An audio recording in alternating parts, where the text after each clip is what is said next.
Bem-vindos a mais um episódio do podcast Andropause. O único podcast que a soma da idade dos apresentadores é maior que o número de curtidas na rede social. Tá desse jeito ainda, mas vai mudar. E o único podcast em que os apresentadores, quando eram crianças, ficavam ansiosos por episódios inéditos do Chaves e Chapolin. Olha o tempo que isso tem. Episódios inéditos.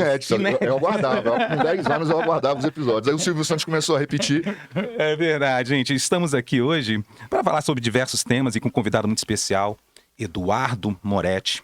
Vejam só, gente. Advogado, piloto, empresário, chefe de cozinha, palestrante, atua em ações sociais, empreendedor. Inclusive tem uma frase que ele tem, que é: transforma sonhos em negócios, né? Inspira pessoas na sua jornada. Então, também é produtor de cachaça. Sim. Também é produtor. Não pode chamar de cachaceiro, eu acho. Né? Não, o que na prática, se for resumido, é um advogado cachaceiro. Advogado cachaceiro. É assim que eu me defino.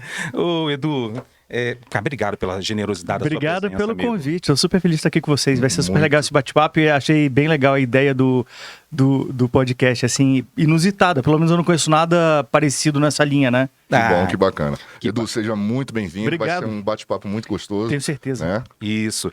Edu, olha só, aqui a nossa proposta é a gente conversar sobre vários temas do mundo masculino, o que não exclui a participação de mulheres, até o interesse das mulheres nesse assunto também. E um desses assuntos que eu e o Adriano a gente reflete muito é sobre masculinidade. E uma reflexão aqui que a gente pode ter: será que a masculinidade está no divã? Será que nós estamos em algum tipo de reflexão mais profunda o que é a masculinidade? E a nossa geração, né, nós somos mais ou menos da mesma idade ali, cresceu uma sociedade em que nós tínhamos aí mulheres de biquíni para vender cerveja, cigarro, piadas sexistas eram toleradas, e agora a gente está no olho do furacão, muita coisa mudou, né? Então, para a gente começar esse papo, qual a sua visão sobre essa questão de hoje da masculinidade? Primeiro, eu acho que a humanidade está no divã. E a humanidade no divã, ela tem passado por uma série de transformações. A gente tem observado as transformações sociais das últimas décadas e que são impactadas pela tecnologia, pela nova forma de trabalho, pelas novas realidades, né, pelas novas interações sociais. Então, acho que a humanidade está no divã e, naturalmente, a masculinidade está. Mas eu acho que mais do que no divã, é uma questão de como o homem atual se colocar diante das mudanças que o feminino trouxe nas últimas décadas, né? Na verdade, a questão do feminismo, da conquista feminina de vários aspectos, talvez tenha obrigado os homens a se reposicionar. E o que eu observo, pelo menos, e aí eu vou me permitir ser bastante sincero e politicamente incorreto muitas vezes, é que muitas dessas mudanças são mudanças que hoje as mulheres veem como não muito bem-vindas. Por exemplo, eu vejo muitas amigas reclamarem: os caras não chegam mais, ou os caras não são mais, se posicionam, não tem mais proatividade, não tem. Eu falei: claro, os caras estão cansados de tomar na cabeça, estão cansados de ser escorraçados, estão cansados de... Você quer o quê? Né? Toda ação tem uma reação e isso modela o comportamento. Então, antes de vir pra cá, inclusive, eu tava no Uber ouvindo alguns vídeos e uma entrevista de um canal no TikTok dos Estados Unidos, e entrevistando várias meninas bastante jovens, assim, em torno de 20 e poucos anos. E ela falando: cara, eu quero o mundo de antes, assim, não dá pra um cara eu me apaixonar, etc e tal, não sei o quê, e ele cuidar de mim, e eu voltar a cuidar da casa, da família, das crianças, né? E sem querer fazer apologia ao Olavo Bilac, porque tem muitas coisas dele que eu não concordo. Olavo Bilac não, o Olavo de Carvalho, que tem muitas coisas dele que eu não concordo, mas ele falava assim: bom, as mulheres ganharam direito a tudo, inclusive a sofrerem muito mais e estarem muito mais escravizados com uma jornada tripla de coisa, em casa, fora, etc, né?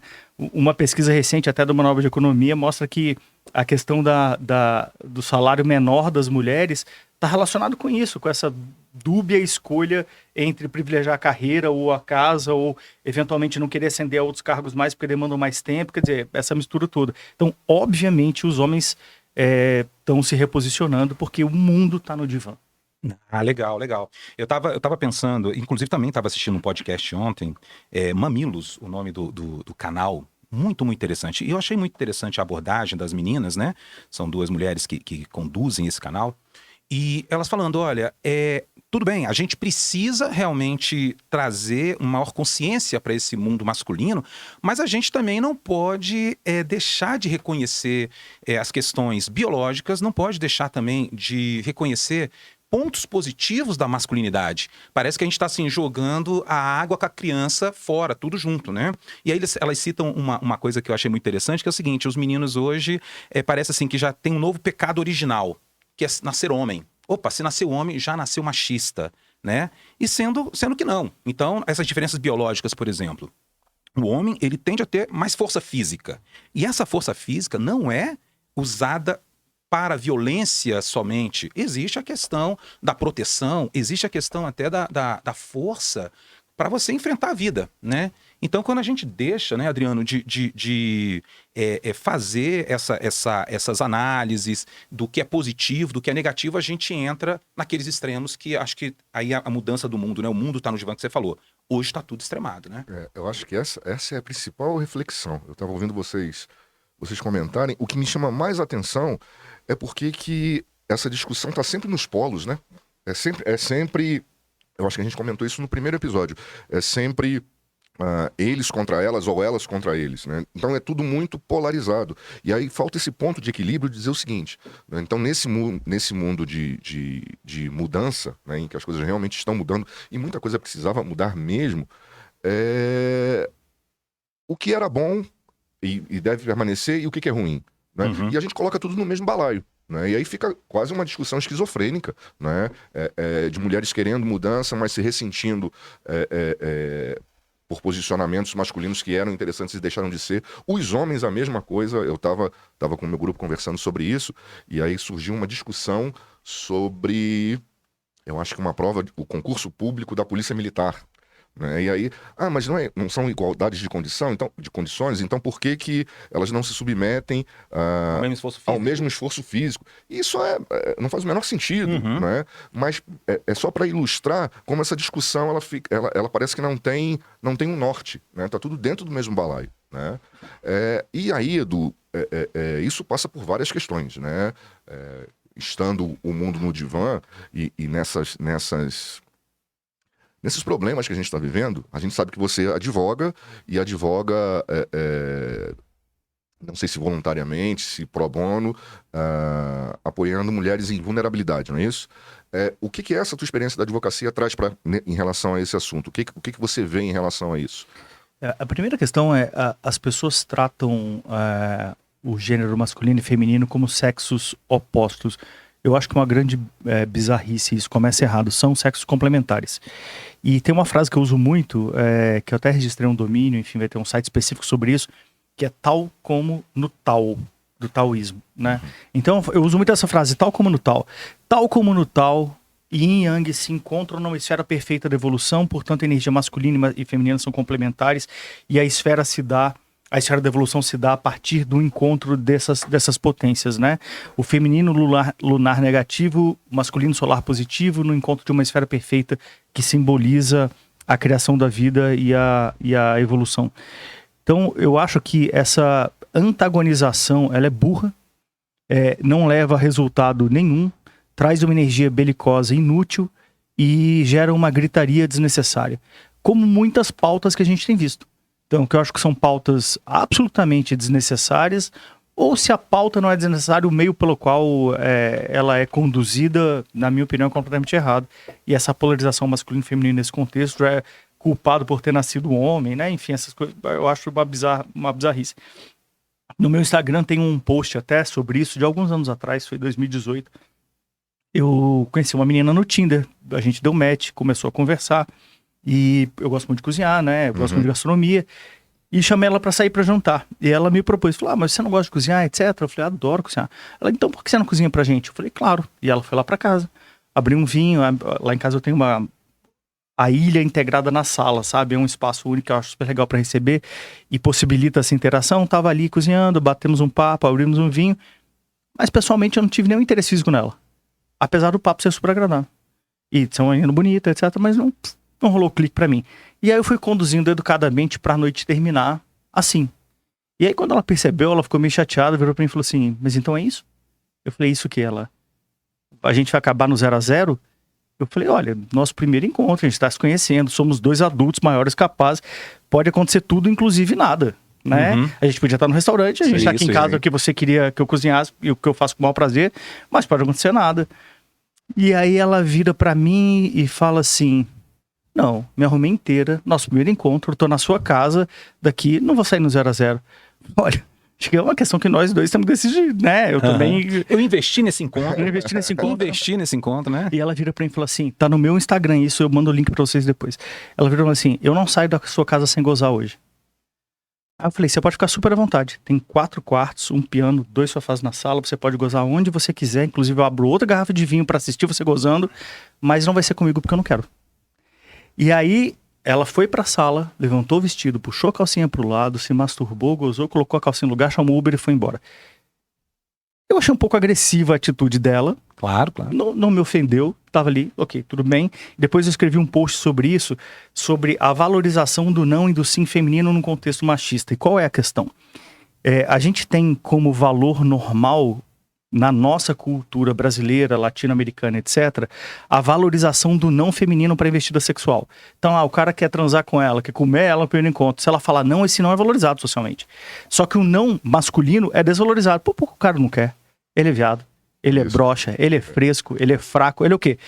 E o sim feminino, por mais que a mulher queira transar no encontro, é desvalorizado. Qual o problema dela querer? E o sim masculino é valorizado. Então a gente tem uma inversão de valores entre os nãos e os sims masculinos e femininos, que eles são completamente reflexo dessa polarização que pra mim é notadamente burra. Assim, do mesmo jeito que a mulher querer dar no primeiro encontro é super legítimo, eu não querer transar é super legítimo. Assim, qual é o problema? Entendi. Né? E se eu quiser transar, legítimo também, se ela não quiser. Ou seja, esses sims e nãos que hoje tem uma valorização ético-normativa, moral, sei lá o que quer que seja, reflete isso que eu acho uma grande burrice. Né? Com relação a advogar, eu advogo na área empresarial, inovação, startup, enfim, e crimes digitais, mas voluntariamente eu advogo para mulheres que sofrem violência familiar, Sim. cujos parceiros são muito poderosos. Então, teve um caso de um diplomata, já teve caso de juiz, já teve caso de parceiros muito poderosos que a vítima se sente muito acuada porque não tem o mesmo poder do ex-parceiro. E aí o que eu observo nesses casos, basicamente, que eu acho que não tem a ver com isso que a gente está falando aqui dessa polarização, é que as vítimas levam muito tempo para se identificarem como vítimas em relações tóxicas. Elas acham que a culpa é delas. Ah, não, ele reagiu assim porque fui eu que mandei mal nisso, fiz errado naquilo, etc. Então, assim, o que foi o que me objetivou escrever o livro As Faces do Narcisismo é o tanto de tempo que as vítimas levam para se identificarem como vítimas. Às vezes décadas. E não entendem que estão numa relação tóxica. Então, isso foi o que me motivou. Mas isso, para mim, é uma coisa à parte. Porque aí tanto homens quanto mulheres podem ser tóxicos, narcisistas, etc. Essa que é a grande e não questão. tem relação com essa polaridade que a gente está falando. Sim, sim. É essa polarização que eu acho burra e contraproducente. Né? E outra coisa que eu observo também é que por mais que a pauta feminina seja extremamente legítima, igualdade de direitos, etc e tal, qual direito a mulher não tem hoje no Brasil? Não, ela não tem direito a quê? Nada. Inclusive, ela tem muito mais direitos que homens em muitas coisas. Né? A gente só vê homens trabalhando em minas, homens trabalhando construindo estradas, homens trabalhando com relação a pontes, ferrovias, etc. Homens nos portos. As profissões todas mais perigosas, pesadas, são exercidas por homens. A mulher tem direito a estar lá, tá? Não, porque não quer. Né? E aí, tem muita coisa para ser avançada. Então, eu pergunto para as pessoas, qual o direito institucionalizado como norma não existe para a mulher hoje no Brasil? A mulher ganha menos que o homem, isso aqui. Acabou de sair estudo de uma Nobel de Economia mostrando que não é essa a questão, que a questão da disparidade econômica tem a ver com as escolhas relacionadas à família que a mulher faz ao longo do tempo, que em geral criam essa distorção de salários no topo da pirâmide, mas não na base dela. Então, sim, eu acho que a pauta feminista ela é uma pauta importante, sem dúvida mas eu acho que a forma feminazi que a pauta feminista é comunicada é prejudicial e faz mais mal à causa do que ajuda a causa. E aí a gente cria essas distorções que para mim são completamente infundadas. Não, inclusive essas distorções, existe o ressentimento, né? Eu ouvi esse termo, ressentimento masculino, né? De estar se sentindo ali perdendo espaço e por algum motivo tem esse pensamento, e aí nós criamos o outro lado, né? Agora tem o tal do Red Pill. Eu ouvi falar nisso, o Adriano que estava me explicando o que é tal do Red Pill.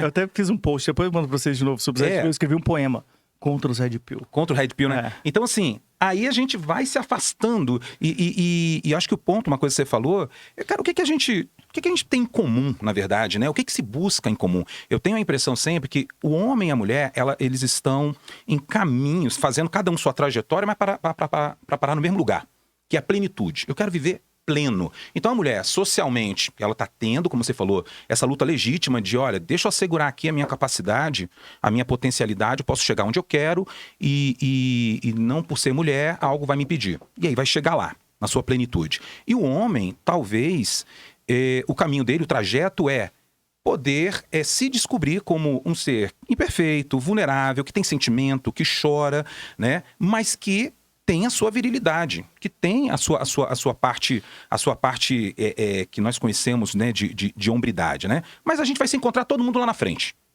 Sermos seres plenos, né? Seres plenos. Na verdade, a gente não se encontra na frente, né? Ao longo do caminho. Ao longo do caminho, né?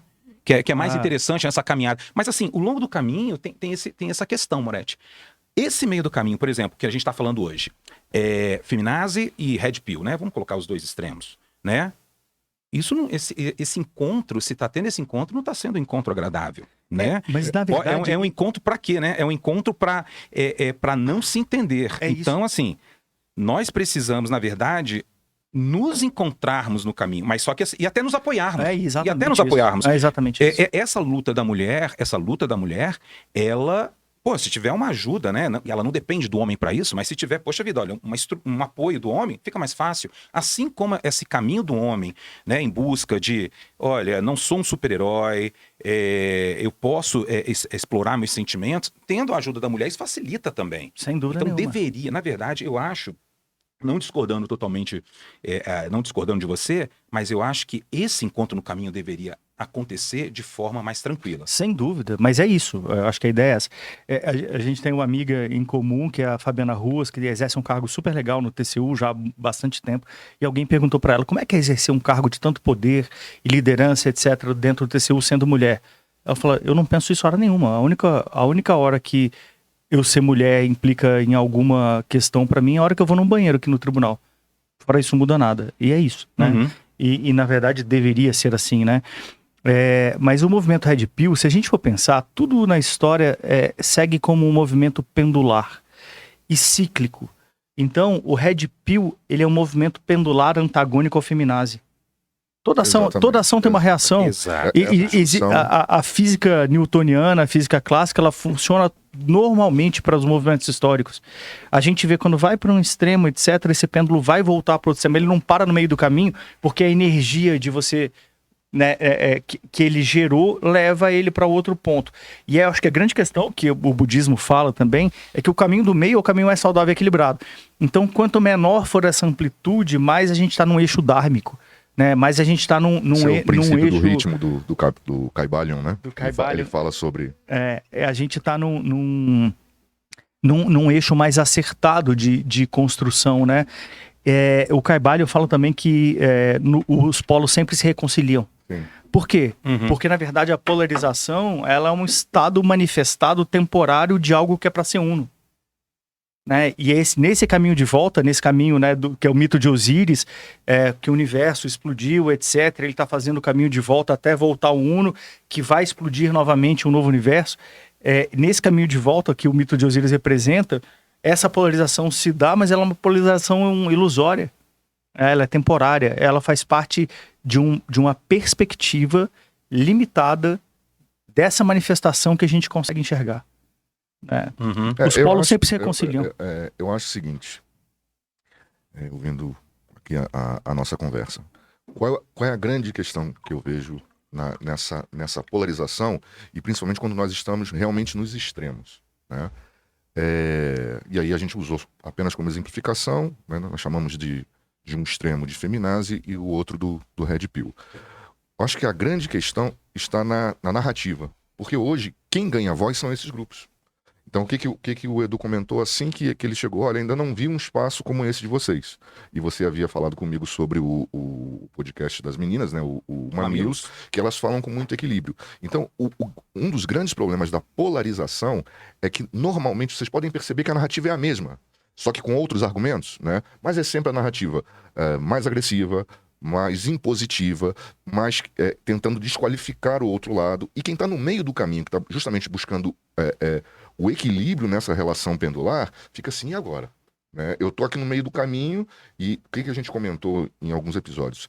Cara, eu sei que o mundo mudou e eu tenho que me adequar, mas de vez em quando eu erro. Aí eu converso com quem? Como é que eu me aprimoro? Então, eu acho que a maioria das pessoas tá procurando esse equilíbrio. Não, e a tolerância com esses deslizes, né? Porque a gente estava falando mais cedo aqui, a nossa geração começou, aí eu sempre cito alguns programas infantis, né? Que, poxa, tinha preconceito, tinha racismo, tinha um monte de coisa, e de repente a mesma geração está vivendo algo totalmente ao contrário. De vez em quando a gente vai dar uma escorregada. Exato. Porque nós fomos criados de um jeito. Agora, essa escorregada, como que ela é acolhida, né?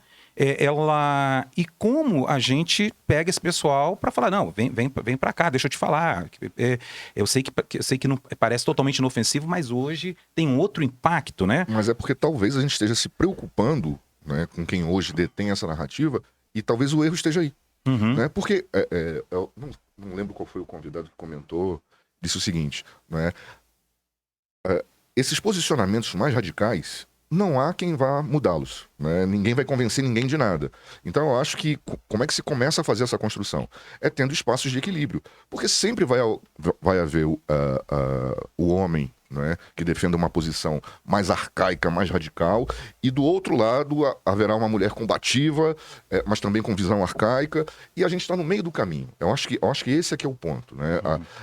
Eu acho que o nosso grande desafio é como trazer as pessoas que hoje têm uma angústia legítima, né, e que querem buscar esse equilíbrio, trazê-las para a discussão.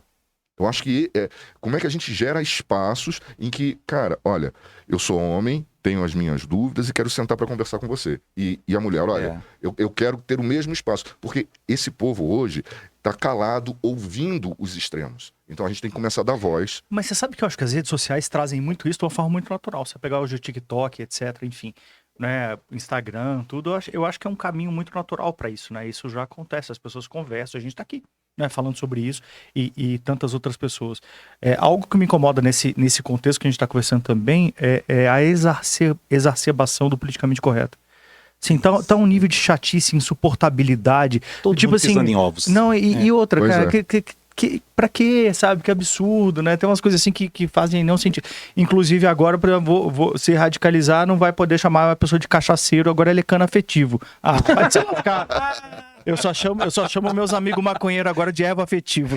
E aí, erva afetiva. Cannabis afetivo. Na paz. Então, assim, é uma chatice. Quando eu era criança, um grande amigo meu de infância, que é moreninho, ele nem é negão, moreninho, o apelido dele era negão, sei lá, pá. Ele, agora ninguém me chama mais de negão. Eu falei, negão, né? Então, assim, eu era 4 olhos, eu era magrelo, eu usava óculos, etc. Eu fui 4 olhos a vida inteira, entendeu? Então, assim, é tão uma chatice. A gente tá vivendo um contexto que eu acho muito chato. Essa polarização eu acho chata, rasa, burra. Essa questão do politicamente correto, como é do jeito que tá, eu acho chato, eu acho burro. Então, assim, o que eu faço, na verdade, é ser eu mesmo. Pronto. Então, assim, eu me posiciono exatamente como eu penso. Sem muito pisar de ovos nesse negócio. Não gostei, foda-se. Não tem nem a ver com isso. Não é problema seu. Pronto. Acho que Paulo Leminski tinha uma frase, né, do ser você mesmo, né? Tem o distraído venceremos, que eu adoro o Leminski, essa frase do Leminski. Você não poder ser você mesmo em qualquer situação, contexto, relacionamento, é a coisa mais cara que existe na sua vida. Isso. Nenhum preço vai ser tão caro quanto você não poder ser você mesmo. Nenhum preço pode ser tão caro quanto ser você mesmo. E a gente tá falando dessa questão da polarização, do pêndulo, da energia. Eu trago uma reflexão com as pessoas quando eu converso, que eu acho que é bastante simples, assim, para identificar. Imagina que a gente tá na piscina, etc, e tem uma bola de basquete. E a gente tá brincando na piscina com a bola, ok? Se eu solto essa bola na piscina, o que acontece com ela? Ela fica flutuando em cima da água. Sim. Isso é. Beleza. Se eu pego essa bola de basquete, afundo ela e prendo ela com o pé, ela vai ficar presa lá embaixo enquanto eu exercer aquela força necessária para que ela fique lá. Porque ela não tá numa posição natural dela. Certo? O que acontece se eu solto com o pé? Se eu solto o pé dela? Ela vai com toda a força, né? Vai com toda a força, ou seja, ela não vai subir devagar e vai pousar em cima da piscina como se eu tivesse a colocado ali. Ela vai sair com um empuxo que tem a ver com a pressão que eu estou colocando lá embaixo. Ou seja, quanto mais força eu tenho que usar para recalcar o impulso, maior o empuxo que essa energia que está recalcada vai se manifestar quando sair. Isso serve não só para a bola dentro da piscina. Perfeito. É para qualquer coisa na vida. E assim, esse papo que a gente está tendo também tem uma relação, criação dos meninos e meninas, né? Mas dos meninos nesse sentido de, cara, não tem mais aquele estereótipo, né? Criança, menino não chora, né? Menino não chora. Até brinco aqui, ó. Seja homem, chore, né? Então, e tem as escolhas também de profissão, né? Antigamente, eu quero que meu filho seja engenheiro, seja médico. E hoje, quer ser bailarino, vai ser bailarino, né? Então, eu acho que a gente está tendo uma transformação, e até um entrevistado nosso falou que, olha, a paternidade está aprimorando a masculinidade, né? Porque você está ali vendo naquele ser potencial, né? Algo que pode ser de bom. E quanto mais você prender ele nos seus preconceitos, nos seus paradigmas, você está fazendo que nem você falou da bola. Uma hora, exatamente. Que aí a nossa preocupação, o cara vai chegar com 50 anos neurótico. A bola que você falou é a neurose. Repara, é a neurose, né? As sociedades mais castradoras são as sociedades mais neuróticas. Todas. Os ambientes mais castradores são os mais neuróticos. Porque é impossível. É impossível você estar normal, bem pleno, tranquilo, etc., num lugar que é castrador. Exato. Vocês são pais? Sim. Bom, eu acho que essa é uma grande questão. Assim, criar, hoje em dia, um filho nesse contexto atual, todo, desde social, tecnológico, etc., educacional, é um puta de um desafio, né? Porque, assim, é muito mais desafiador do que criar um filho algumas décadas atrás. E sabe como um dos maiores desafios? Desculpa te interromper, você está aberto para aprender com eles. Hoje, esses meninos, eles trazem muita informação. Claro, não tenho muito dúvida. mais do que na nossa época. Sem dúvida. Na nossa época, a gente ia para a escola, né? Aí passou o domingo assistindo os programas dominicais dos 5 canais que existiam e voltava com um ou outro assunto, né? Diferente. E que eram assuntos infantis. Hoje, esses meninos... É outra coisa, é outro mundo. Eles trazem assuntos sérios. Eu não lembro, não sei se vocês lembram de uma propaganda, já tem alguns anos isso, bastante tempo. O menininho de uns 4 anos, etc., é a propaganda do Itaú. Tava o pai e a mãe na frente do computador tentando resolver uma coisa, um e-mail, e não estavam conseguindo resolver. Aí ele chama o menino, Arthur, vem aqui. Aí desce o menininho com a fraldinha, alguma coisa, 4 anos de idade, desce a escada, aí pega o mouse e vai lá e clica aqui. Já falei pra vocês, aqui ó, e clica. Aí o negócio funciona, aí ele sai resmungando tipo assim, não sei o que era de vocês antes de eu existir. É tipo isso, né? É isso mesmo. É tipo isso. Sim, se você não estiver muito conectado com o que tá rolando, você fica pra trás em 2 palitos, assim. É um negócio muito rápido, né? E eles mas desculpa te interromper. Não, mas peraí, eu tô perguntando pra vocês sobre essa dificuldade. Eu não sou pai. Então é esse desafio. Porque eu acho que hoje, assim, quando as pessoas resolvem ser pais hoje em dia, eles devem pensar muito, assim, cara, como é que vai ser isso, né? Outro desafio é... que os meus são mais novos que o do Adriano. Normalmente, quando o filho é pequeno, você orienta assim, meu filho vai ser um engenheiro, vai fazer um concurso, né? Então a gente tinha a impressão que sabia o que era melhor para o futuro profissional do filho. Hoje, é um risco você falar, seja isso, porque daqui a 10 anos tudo mudou. Não, as profissões daqui a 2 anos não existem. Não existem.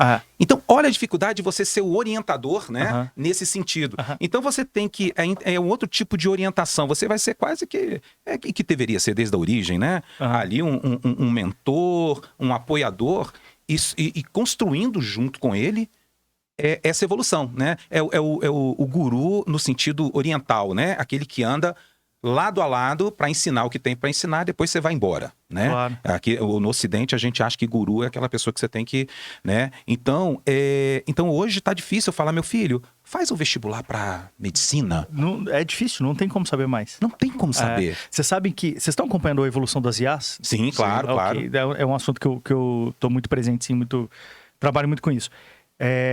Se você for ver a quantidade de profissões que surgiram de novembro do ano passado para cá, relacionados a isso, você cai para trás. Tem uma profissão hoje nos Estados Unidos que está pagando $28 mil por mês, que geralmente quem concorre com mais eficiência nessas vagas tem entre 16 e 26 anos.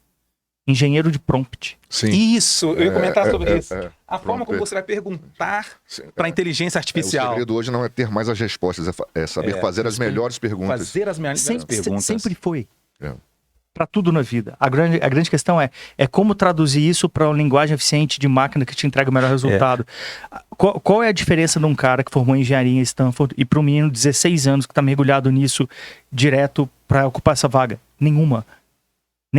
E se bobear, a ausência de paradigmas estruturais ou dogmáticos do adolescente de 16 anos seja um grande diferencial positivo para ele ocupar esse espaço. Não, sem dúvida.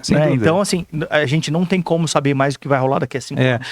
Você me lembrou a história do Einstein, né, da relatividade, que ele tinha uma escola, a mais famosa escola de matemática. Ele reprovou em física, né? E ele não estava, o Einstein não estava nessa escola. E os alunos falaram, mas como que essa teoria não nasceu aqui, se aqui é a melhor escola? Aí o professor falou, nasceu exatamente porque ele não está aqui. Porque se estivesse, ele ia estar preso nessa caixinha, né? E quando você falou se a gente está acompanhando IA, que eu falei, claro, não, isso é relativo, né? Que uma das nossas preocupações assim, temas do nosso podcast também, é o quanto que a turma da nossa idade vai conseguir acompanhar as evoluções tecnológicas que está indo cada dia mais rápido, né? E você falou, e esse negócio do prompt, eu tenho uma história que é muito engraçada, gente, e até me fez refletir essa questão de inteligência artificial. Eu pedi uma tarefa lá para o ChatGPT, ele me respondeu, olha, infelizmente eu não posso fazer isso. Com as palavras dele, ele falou, não posso fazer. Aí eu respondi para ele, falei, poxa, mas...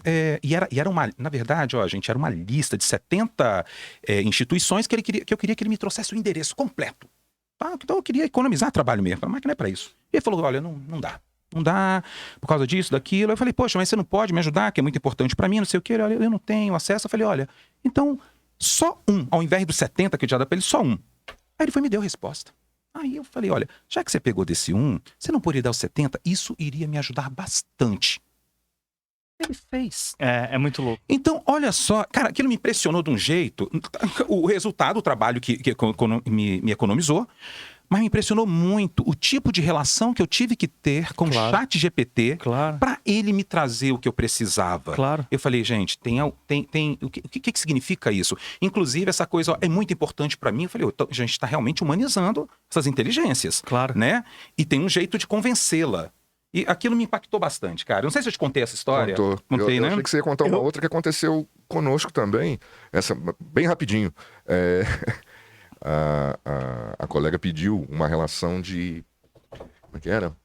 De sites para, não sei se baixar conteúdo. Você sabe dessa história, não sabe? Sim. Isso ficou famoso na internet, né? Para baixar conteúdo e tal. Não pode por causa segurança da informação e tal. Ela, não, correto, concordo com você. Então, para eu evitar entrar nesses sites, você me dá uma relação. E aí ela... Quais são os sites que eu devo evitar? Isso. Pronto. Então tá aqui. Quer dizer... Também dá para burlar, né?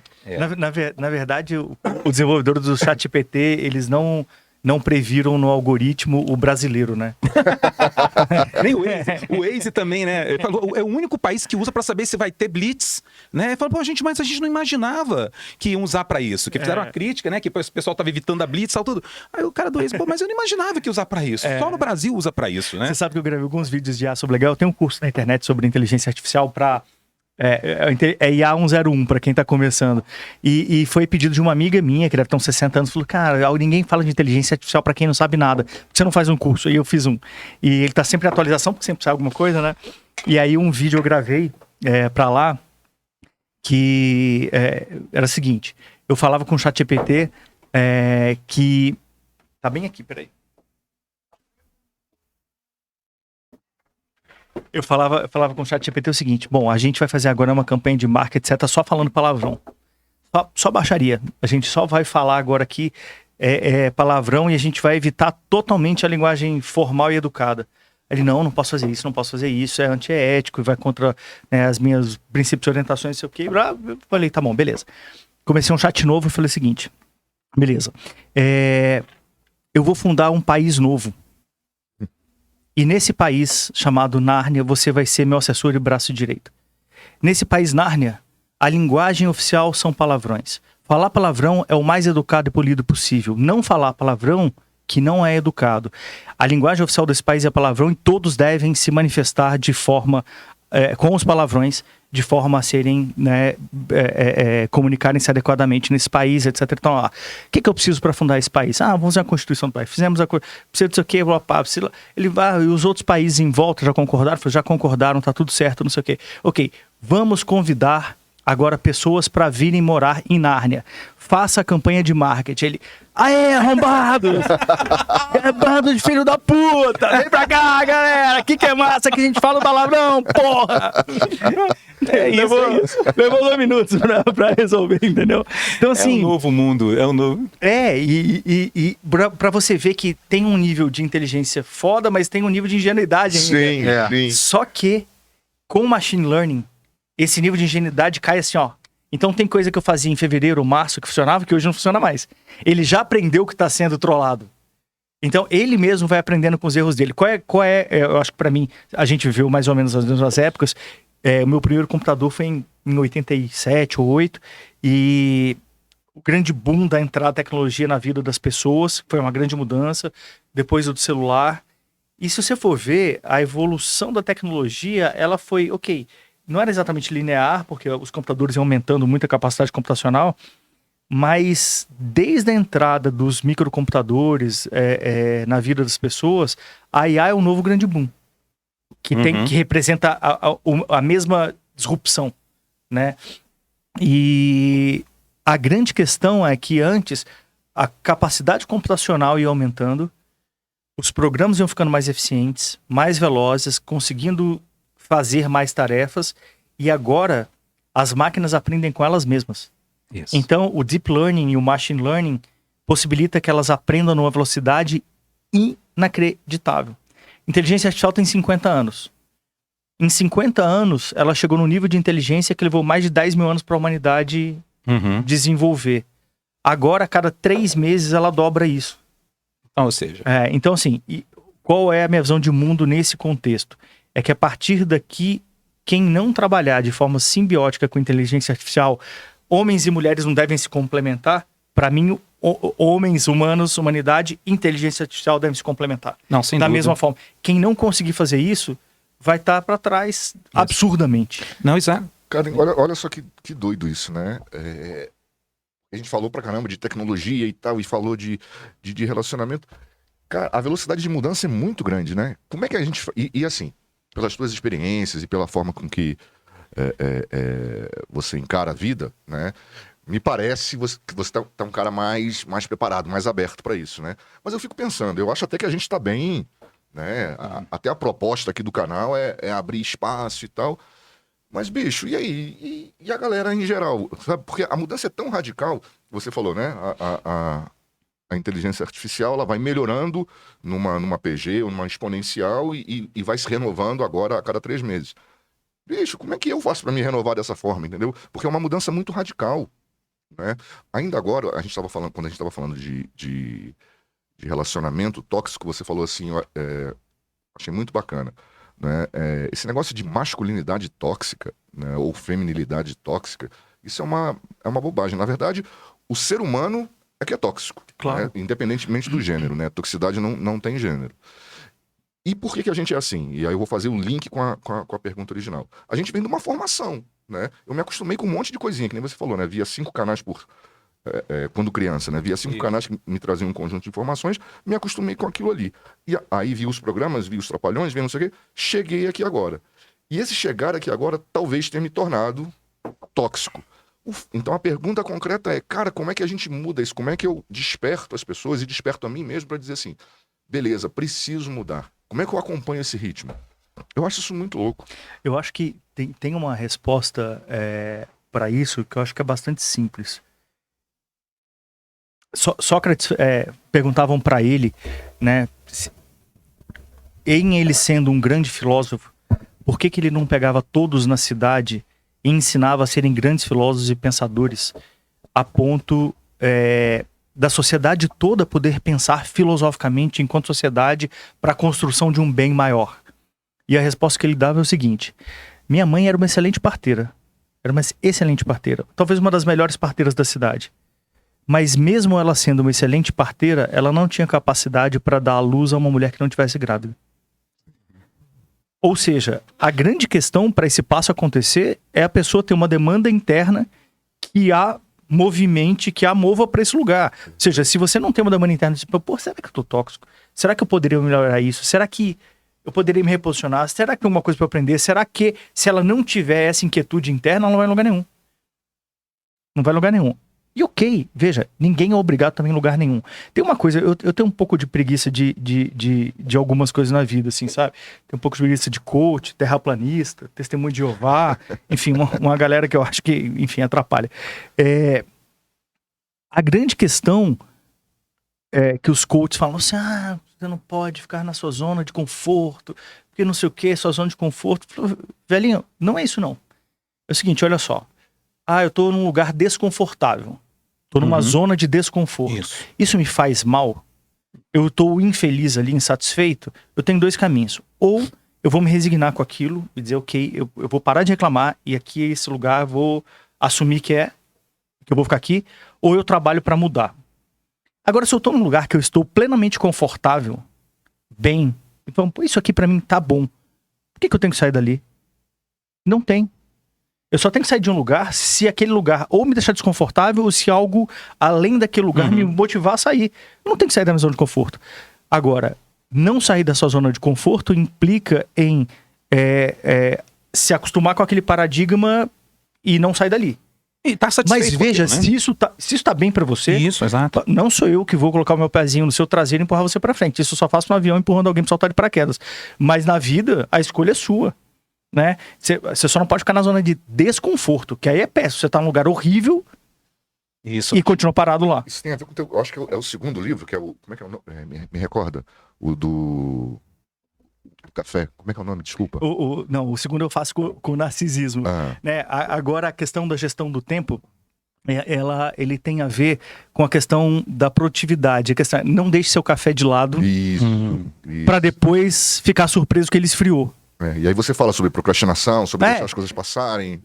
Eu digo assim, você pode até deixar seu café de lado, mas depois você não pode ficar surpreso que ele esfriou. Né? Ou você faz seu café e toma, ou faz... Beleza. E a grande questão é... O ser humano oscila, a gente não é linear o tempo inteiro, emocionalmente, etc. Mas se você tem um norte, em termos de ideal, um norte espiritual, um norte de vida, por mais que você oscile, você sabe para onde você quer ir. Por mais que o vento esteja contrário às vezes, você consegue navegar para lá, né? Um bom velejador, ele só vai ter dificuldade de navegar se não tiver vento nenhum. A vida tem ventos o tempo inteiro. Às vezes não é pro lado que você quer, mas você consegue navegar com o vento contrário. Eu consigo pilotar um avião com o vento contrário. Vai demorar mais para chegar no lugar? Vai. Se o vento tivesse de caldo, eu chegar mais rápido. Mas eu vou chegar lá. Então, sobre isso que você estava falando, assim, que eu linkei com a história do Mãe de Sócrates. O que vai motivar a isso? Querer. Ou eu querer, ou eu estar desconfortável com o que tá. São os dois grandes motivadores. Agora, Eduardo, quando você perguntou, né, se a gente tem filho, não, eu estava falando das carreiras, né? E você é uma pessoa que está ali, né? Você está em várias áreas de atuação, né? Em várias frentes, né? Em várias frentes de atuação. E aí sobre o futuro, né, dos adolescentes, mas também tem aquelas pessoas da nossa geração que elas acabaram tendo aquele emprego ou que a sociedade ou que a família conduziu ela para lá. Então, e a gente voltando um pouco na questão da neurose, chega uma hora e a gente colocou que isso deve acontecer, possivelmente ali nessa fase mais madura ali da 45, 50 anos, vem as reflexões, o que eu fiz da minha vida, cara? O que eu fiz da minha vida? E aí, o que eu queria que você trouxesse assim, um pouquinho pra gente, assim, com a sua visão beleza, tô com 50 anos, tô ali no emprego que eu não gostaria, mas eu posso começar algo agora? Esse vento, eu posso pegar esse vento ainda? Dá tempo de pegar esse vento? Como é que eu faço? O que você acha? Você acha que é possível, cara, pegar esse vento? Só para complementar, porque vai bem ao encontro do que você falou, né? Que a sensação que a gente tem é que você já está nesse vento há mais tempo, né? Você saiu das caixinhas ali há mais tempo, aí você comentou sobre a gastronomia. E tem gente que só desperta para isso agora, aos 50, né? Então como é que você vê? Como é que você vê isso? Então, eu vou contar um pouco de algumas dificuldades que eu tive com isso. Isso para mim é uma coisa muito natural desde muito criança. E eu nunca me senti pertencendo a grupo nenhum por causa disso.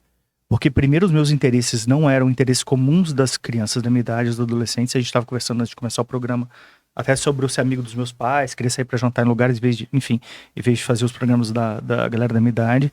Mas isso sempre me causou uma dor e uma estranheza, uma sensação de não pertencimento desde muito criança. Tanto que eu sempre brinquei com as pessoas que eu não era daqui, que eu era de Nárnia, que eu tinha vindo aqui para estudar os seres humanos e eu achava vocês muito esquisitos. E juro, é verdade, eu sempre falo isso desde criança. E eu sempre tive uma relação com as coisas que me interessavam de uma forma muito diferente. Uma vez uma amiga psicóloga falou, você tem uma alma renascentista, assim, como se uma coisa só não te encantasse. E é muito isso. Ou seja, isso para mim é muito natural desde pequeno. Mas isso trouxe muita dificuldade de adaptação desde pequeno. E eu sempre me achei um pouco esquisito por causa disso desde pequeno. E aí depois eu fui investigar, já quanto adulto, até relativamente recente, o que era isso. E aí, enfim, pensaram primeiro que podia ser TDAH no espectro da hiperatividade, depois traços leves de autismo, depois, enfim, e chegaram a outras conclusões. Mas me interessar por coisas múltiplas faz parte de mim desde pequeno. Tanto que eu faço um monte de coisa. Sim. E as pessoas me perguntam, e eu acho as pessoas devagar, então talvez eu seja acelerado. Por isso que a primeira desconfiança foi hiperatividade, né? Em que pese eu não me enquadre lá depois. As pessoas me perguntam, como é que dá conta de fazer tanta coisa? Eu olho para as pessoas e pergunto assim, mas como é que você não dá? Porque para mim a referência é essa. É o meu paradigma, é a forma como eu enxergo as coisas. Tudo bem que eu não ter casado, não ter tido filhos e não ter televisão há mais de 20 anos faz com que sobre bastante tempo na minha vida. Mas uma amiga minha falou, cara, mas antes de casar e ter filhos eu também não conseguia fazer tanta coisa. Eu falei, então, isso é uma coisa pra mim que é muito natural, mas sempre foi muito difícil em termos de adaptação, sempre. E sobre a sua pergunta especificamente, eu vou te responder na prática. Eu vou começar outra faculdade em 2 anos. E uma faculdade longa e demorada. E eu tô super feliz com isso, super animado. Vou voltar pra facul, porra, que massa. Né? Então, eu acho sempre que dá tempo. Com relação a isso que você falou, o que eu tô fazendo da minha vida, tem uma entrevista tanto da professora Lucilena Galvão quanto da psiquiatra Ana Beatriz Barbosa, inclusive elas vão fazer um evento juntas agora em dezembro no interior de São Paulo, que elas apresentam um caso muito interessante, eu esqueci o nome da médica agora, que no final das vidas, é uma médica paliativa, que no leite morte, ela pergunta, viu que algumas pessoas chegavam muito bem ao final da vida, se deparando com a morte, e outros chegavam muito mal e muito angustiados. E a grande questão, a grande pergunta é, o que foi que você fez da sua vida? Você não vai querer mais um dia de vida para poder comprar um carro novo, para poder pagar mais um boleto, para poder... Ou seja, o que você fez ao longo da vida? E o que eu tenho feito ao longo da vida, em que pese seja um caminho bem pouco cartesiano, e que meus pais, que eu tenho assustado naturalmente meus pais, é ser eu mesmo. Eu acho que isso talvez acalme o coração nessa... E aí se você pensa, cara, eu vou começar outra faculdade aos 50. Vou formar aos 56. Vou acabar a especialidade aos 58. Beleza. Se eu viver até os 78, se eu puder trabalhar até os 78, eu vou ter 20 anos para trabalhar numa carreira que eu comecei aos 50. Isso me parece bastante razoável. Hoje tem 25 anos que eu advogo. Isso já me parece tempo pra caralho. Né? Se eu tiver 20 anos para uma nova carreira que eu comecei aos 50, me parece bastante tempo. Então, eu fico pensando, e por que não? E se eu me formar e morrer no dia seguinte? Eu tive o prazer de chegar lá. De fazer o que queria. Eu acho, Eduardo, você quando você falou assim, vou começar uma faculdade daqui a 2 anos, tudo. Essa visão, né, de que, olha, a aposentadoria, né, essa palavra é forte, porque as pessoas, algumas sonham com esse momento, né? Mas, na verdade, a gente tem que pensar o seguinte, olha, eu vou mudando de fases. Então, as pessoas, né, principalmente quem é servidor público, elas vão aposentar. Mas o que é aposentar? Gente, é a oportunidade de dedicar exclusivamente a outra atividade. Não é o fim das coisas, né? O movimento. Na verdade, a vida é movimento. Acabou o movimento, acabou a vida. A gente tá falando Carvalho ainda, é a lei do ritmo, né? Tudo tá em movimento, não tem nada parado. Parou, morreu, né? Acabou. A palavra aposentadoria me dá um pouco de agonia, não entra, faz nenhum sentido para mim. Sim, e ela traz um peso, né? A gente estava estudando um documentário Além do Aposento, né? Sim. Além do Aposento, que é o problema de você ter essa expectativa de aposentadoria, né? Clássica, e não se preparar para esse momento. São várias as pessoas que, a partir de pouco tempo, morrem. ou entram em depressão, Muitas ficam no pessoas. vazio, Muitas ficam no vazio, e aí a preocupação, por isso que esse é um dos temas desse podcast, do Andropause, que é ajudar a trazer para esse mundo de reflexão. Olha, não é o fim de alguma coisa, é a mudança de fase, é o descobrimento de algo novo, né? E aí você falou da faculdade... Nem a morte é o fim de alguma coisa? Nem a morte, exato. Independente da religião que você acredite, se você não acredita, a menos que você acredite que morreu acaba, nem assim acaba porque o seu corpo ainda vai entrar num outro processo de reintegração com a natureza, etc. Nem a morte é o fim, por que a aposentadoria tinha que ser, né? Exatamente. Então, é essa preocupação que a gente tem de que as pessoas, elas acordem para a vida potencial. Agora não é, será que eu vou viver até os 80? Você tem grande chance. É o que eu vou ficar fazendo durante esse período. E aí, a gente pensa que é pouco tempo, não, mas como você falou, são 20 anos, são 30 anos. Gente, quanta coisa se faz. Claro. Né? Claro. Em relação a isso daí. Né? Cara, eu tô sentindo, sei lá, como se fosse uma dor assim. E aí você lembrou do documentário, né? Por outro lado, é uma grande sacanagem, né? Vou aqui quase que me vitimizar, né? Porra, passei, tô com 52, então passei, aí termino ali, sei lá, ensino médio, na época era científico, terminei aquele negócio, ó, meu amigo, você tem que fazer uma faculdade, aí eu vou e faço a faculdade, você tem que ter um emprego legal, aí eu arrumo um emprego, daqui a 30 anos você aposenta. E aí chega agora, e é claro que a nossa intenção é estimular, né? Cara, vai à luta, você ainda tem mais 30 anos pela frente, vai ser bacana demais, então vai fazer faculdade, vai pular de paraquedas, vai... Porra. Recomendo pular de paraquedas. Pois é, eu prefiro não, mas beleza. Mas assim, sendo bastante sincero, né, pra quem tá nos ouvindo agora, é uma grande sacanagem, né, cara? É aquela história que você falou do bem na minha vez, né? Bem na minha vez muda tudo. Porque é claro, eu acho que é por aí mesmo, eu não tô reforçando o outro lado, não. Mas Mas deixa você eu te falar, posto no desafio. Não mudou tudo. A sua vez é agora. Eu tenho um pouco de preguiça de um discurso que às vezes as pessoas falam assim, no meu tempo. Eu falei assim, você morreu? Não, porque se você não morreu, o seu tempo, Seu inclusive, tempo é agora. é este, né? Sim. Mas você pode falar, quando eu era jovem, aí beleza. Mas, não, porque no meu tempo, seu tempo é esse, você não morreu? Morreu. Não, então assim, na sua vez é a vez temporalmente que todo mundo tá passando por essa revolução. Ou seja, não muda nada. Eu acho que... Porque, veja, você ter feito isso 30 anos atrás, talvez fosse muito maluco. Você tinha que ser muito disruptivo.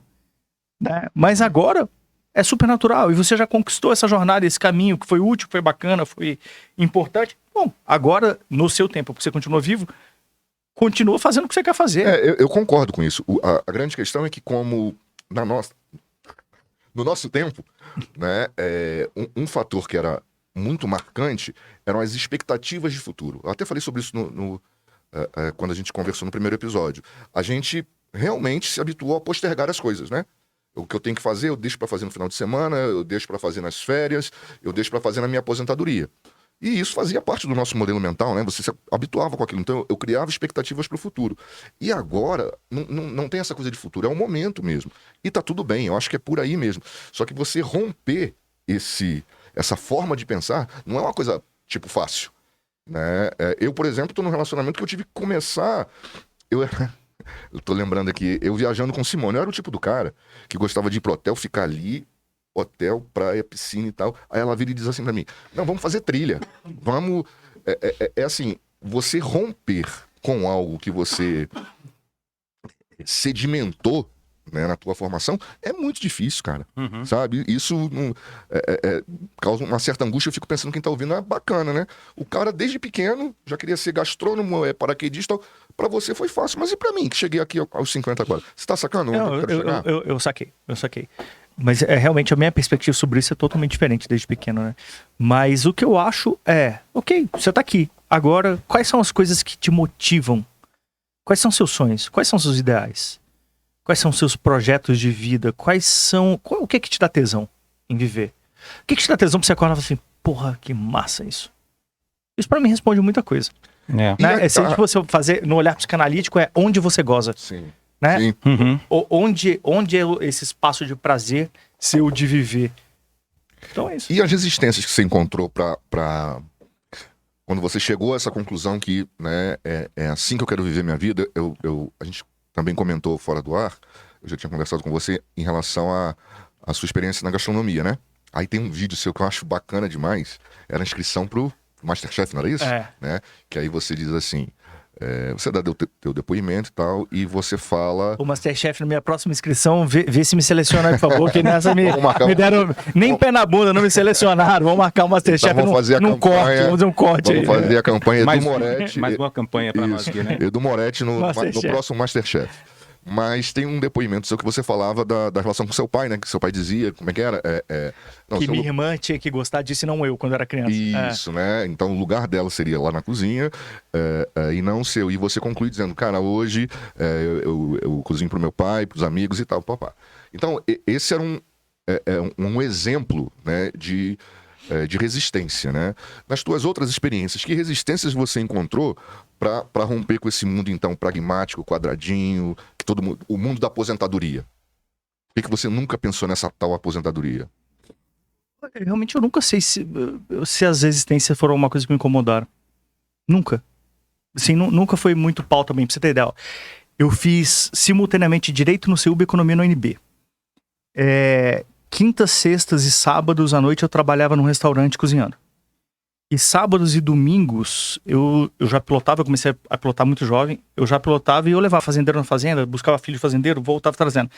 Então se você pegar do meu domingo até o meu outro domingo, a quantidade de coisas legais, divertidas e interessantes, eu tava fazendo 2 faculdades, eu tava trabalhando no melhor restaurante francês de Brasília, cozinhando, e eu tava pilotando avião no final de semana, levando a galera pros lugares e ganhando meu dinheiro. Realmente eu não tava muito preocupado com se tinha alguma resistência. Uhum. E eu só tava fazendo coisa que eu gostava. A grande questão essa pra mim era quase hedonista. Porque tudo isso me dava prazer, você entendeu? E uma coisa, o que é descansar, na sua opinião? Pra mim é uma outra atividade que você se desconecta e relaxa da anterior. Repara, eram tantas atividades interessantes e legais que me descansavam da anterior. Porque cozinhando eu desestressava dos livros da faculdade, pilotando eu me estressava da faculdade, cozinhar da cozinha do estrela lá. Tava tudo certo. Sobrava tempo. Ah, bacana. Mas, Adriano, uma coisa que você falou que me lembrou aqui, tem um livro que eu gosto muito, que é o Bhagavad Gita, né? Bhagavad Gita é sensacional. Esse é maravilhoso. E assim, você falando, poxa, por que eu não fiquei sabendo dessas informações antes, né, tal, tudo, né? Tem uma coisa que o Krishna, né, fala com Arjuna, que é você precisa entrar na batalha. Então, assim, só o privilégio de a gente, aos 50, ou 60, ou até 5 minutos antes de morrer, É isso. tomar consciência e lutar pela sua consciência, cara, já valeu a pena. Eu também acho. Já valeu a pena, Eu acho que é sabe? isso. Não teve tempo perdido por esse podcast. A gente só conseguiria fazer esse podcast do jeito, chegando nesse momento. Não tem como fazer esse podcast antes, né? Eu já fiz essa reflexão. Né? O Eu budismo tive que fala chegar muito aos isso, não 50. tem EC. Exato. Porque se o EC fosse viável, ele já tinha sido. Exato. Né? Se não foi, por quê? Ok. E tem aí essa coisa.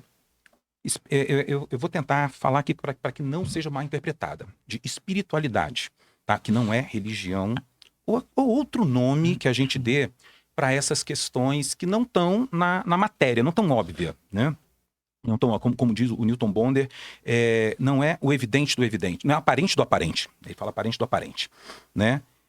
O quanto que, assim, pelo menos para mim, né, é importante você ter esse tipo de conexão. Falamos aqui do Kybalion, né, do Bhagavad Gita, e a gente pode citar aqui vários livros que podem nos ajudar nisso.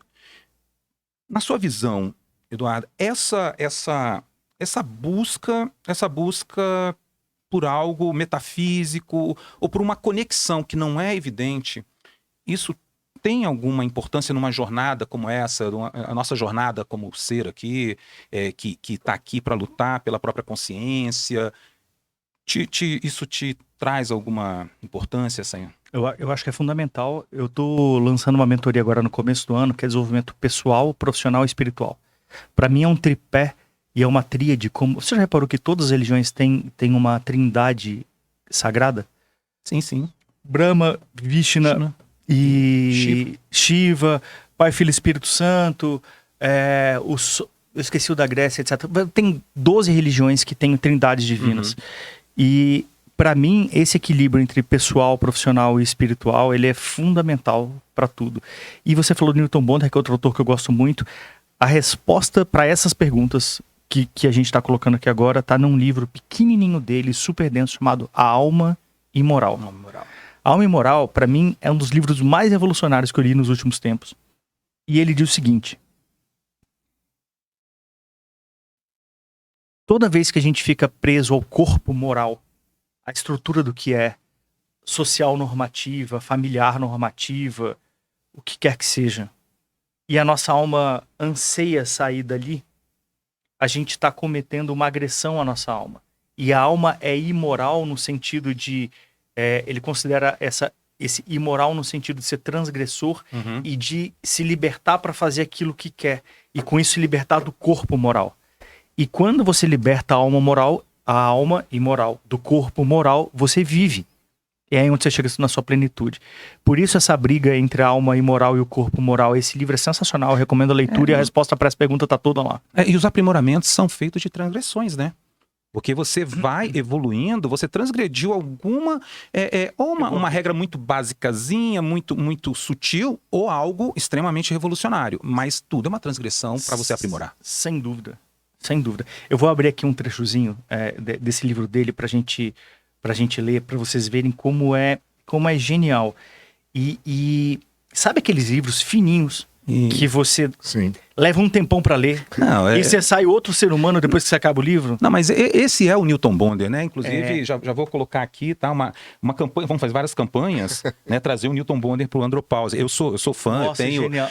eu tenho a coleção dele, né? As cabalas todas, né? O ter ou não ter é uma coisa muito interessante também, né? Que ele traz essa visão. O que é prosperidade? Prosperidade não é você estar cheio de dinheiro, né? E tão importante quanto você saber o que você quer é saber o que você não quer, que você não precisa. E isso vai te dizer se você está próspero ou não, sabe? Então, ele é fenomenal. Vou ler 2 trechinhos dele aqui.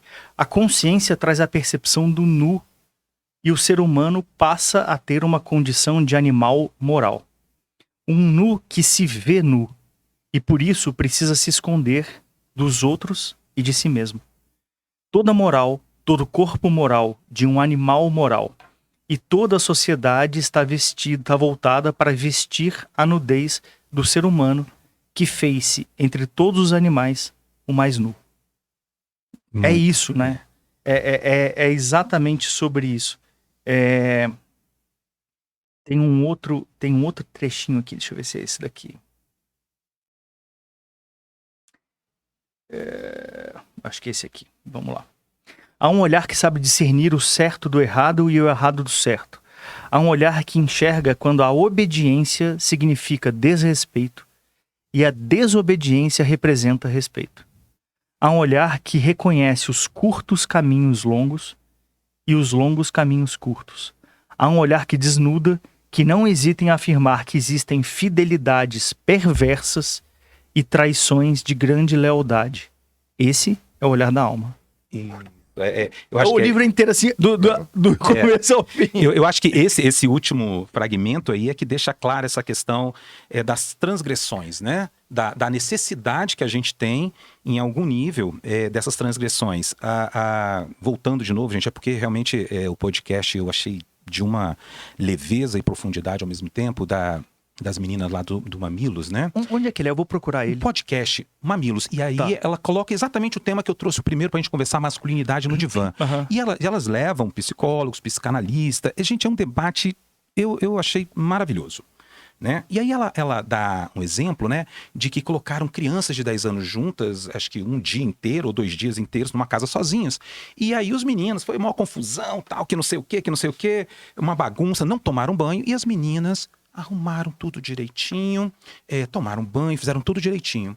E aí eles estavam falando, poxa, não viu como menina é desorganizada? E uma delas falou, não, mas olha só, não seria legal se as mulheres, esse significado das mulheres terem lá, as meninas terem feito tudo certinho, não é uma contenção de algo que elas não gostariam de estar? Será que elas não tinham que transgredir um pouquinho, sabe, para se sentirem mais livres? Será que isso não representa o tanto que elas estão condicionadas, né? Então olha que visão legal. Então nem toda obediência, nem todo comportamento dentro do padrão, que parece que é louvável, ele é saudável.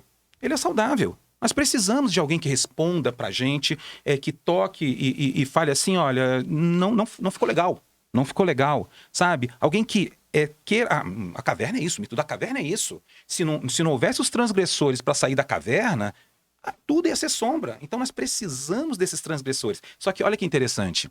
Esses transgressores, normalmente, eles são combatidos, incompreendidos e combatidos. Depois de uma geração, talvez, a gente vai entender o benefício dessa transgressão. Então, é por isso que há uma linha muito tênue, né, entre loucura e genialidade, né? Porque você precisa ser louco para enfrentar o que está posto, essa estrutura. Nietzsche falava, é preciso ter um caos dentro de si para gerar uma estrela, né? É isso. Sobre essa questão que a gente estava conversando antes, Adriano, tem algo que eu penso também inspirado no Newton Bonder, que eu acho que é bastante simples, que é o seguinte: toda tradição, em algum momento, foi uma inovação que deu certo. Então, por exemplo, essa história de fazer faculdade, escolher a carreira, etc. Se você pensar 100 anos atrás, talvez não fosse isso, né? Os caminhos fossem outros. 200 anos atrás, mais ainda, as faculdades eram muito mais restritas, etc. Em algum momento, as universidades, fazer um curso superior, escolher uma carreira, ele foi um movimento de inovação e que deu certo. Em razão disso, ele virou uma tradição, né? Pelo menos na nossa cultura, como a gente vive hoje aqui.